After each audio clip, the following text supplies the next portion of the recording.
యేసుక్రీస్తు అతి పరిశుద్ధ నామమున మీకందరికీ ప్రేమపూర్వక వందనములు తెలియజేస్తున్నాను. ఈరోజు ఆరాధన తలంపులు ధ్యానించుకుందాం. 103వ కీర్తన 1 నుండి 4 చరణాలు చదువుకుందాం. 1వ చరణంలో ఈ విధంగా వ్రాయబడింది: నా ప్రాణమా యెహోవాను సన్నతించుము, నా అంతరంగమునున్న సమస్తమా ఆయన పరిశుద్ధ నామమును సన్నతించుము. ఇక్కడ దావీదు మహారాజు తన ప్రాణంతో తనతో తానే మాట్లాడుకుంటున్నాడు. నా ప్రాణమా యెహోవాను సన్నతించుము అంటున్నాడు. ఆయన ప్రాణంతోనే యెహోవాను సన్నతించుము, యెహోవాను స్తుతించుము, యెహోవాను పొగడుము, యెహోవాను ఘనపరచుము, యెహోవా నామమును నీవు పరిశుద్ధ నామమును సన్నతించుమంటున్నాడు. అంతరంగమునున్న సమస్తమా, హృదయాంతరంగంలో నుండి ఆయన పరిశుద్ధుడు కాబట్టి ఆయన పరిశుద్ధ నామమును సన్నతించుము అని తెలియజేస్తున్నాడు. ఆయన పరిశుద్ధుడు కాబట్టి ఆయన పరిశుద్ధ నామాన్ని ఘనపరచుము, సన్నతించుము, స్తుతించుము, ఆరాధించుము అని తెలియజేస్తున్నాడు. అదేవిధంగా 2వ చరణంలో నా ప్రాణమా యెహోవాను సన్నతించుము, మరలా చెప్తున్నాడు. నా ప్రాణమా యెహోవాను స్తుతించుము, ఘనపరచుము, మహిమపరచుము, ఆరాధించుము అంటున్నాడు. ఆయన చేసినటువంటి ఉపకారములలో దేనిని మరువకము. చూడండి, ఆయన ఏదైతే మేలులు చేశాడో ఇంతవరకు నీ జీవితంలో, మన జీవితాల్లో, ప్రతి ఒక్కరి జీవితాల్లో ఎటువంటి మేలులు చేశారో ఆ మేలులను, ఏ ఉపకారమును కూడా మరవకము అంటున్నాడు.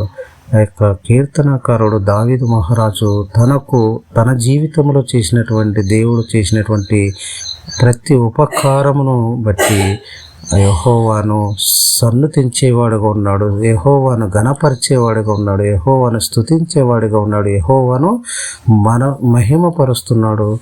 కాబట్టి మనము మన యొక్క జీవితాల్లో కూడా చేసినటువంటి దేవుడు చేసినటువంటి సమస్త ఉపకారములను బట్టి గుర్తు చేసుకుంటూ, ప్రతి ఉపకారమును బట్టి తలపోస్తూ, ఆయన చేసిన మేలులను తలపోస్తూ మనము ఆయన్ను ఆరాధించే వారిగా ఉన్నాము. ఆయన పరిశుద్ధుడు కాబట్టి ఆయన పరిశుద్ధ నామమును బట్టి మనము ఘనపరిచేవారిగా ఉన్నాం, మహిమపరిచేవారిగా ఉండాలి.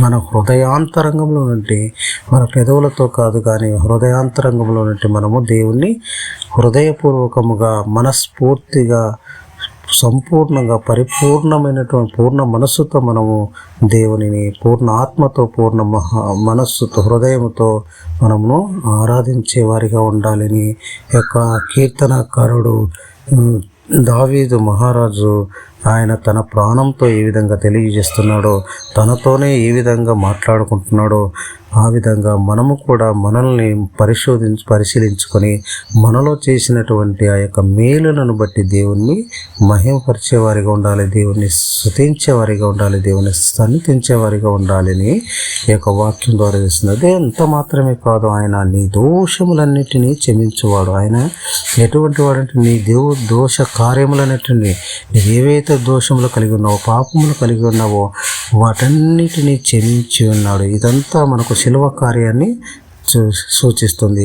ఆయన మన పాపముల కొరకై, ఏ పాపం ఎరిగినవాడు, ఏ కల్మషము లేనివాడు, నిష్కలంకమైన రక్తం, పరిశుద్ధుడైనటువంటి దేవాది దేవుడు, ఎల్లప్పుడూ పరలోకంలో పరిశుద్ధుడని వేణువుల్లో పొగడబడుతున్నటువంటి దేవాది దేవుడు ఆయన నీ కొరకు, నా కొరకు, మన దోషములను నుండి విమోచన కలిగించే కొరకు, మన పాపముల నుండి విమోచన కలిగించే నిమిత్తము, మనము పాపమును, దోషమునకు శిక్ష మరణమై ఉండగా నిత్య నరకాగ్నికి వెళ్ళవలసి ఉండగా ఆ నరకాన్ని తగ్గించే నిమిత్తము ఆయన నీ కొరకు, నా కొరకు ఆ పరలోకము సింహాసనాన్ని వదులుకొని రిక్తుడుగా, దాసుడుగా ఈ లోకాన్ని ఖరీదించాడు. ఆ 33.5 సంవత్సరాలు జీవించాడు. ఏ పాపము లేనివాడుగా, ఏ కల్మషము లేనివాడిగా మాదిరికరమైన జీవితాన్ని జీవించాడు.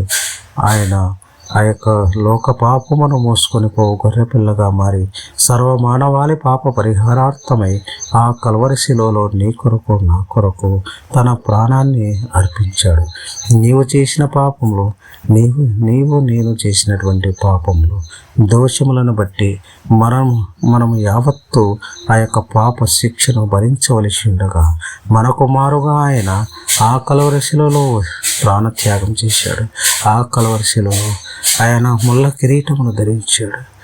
అదేవిధంగా పక్కలో బల్లెపోటు పొంగవేశారు, అపహసించారు, తొలనాడారు, ఎంతగానో ఆయనను హింసించారు. ఆయన వీపు నాగేటు చాలా వల్లే దున్నపడింది.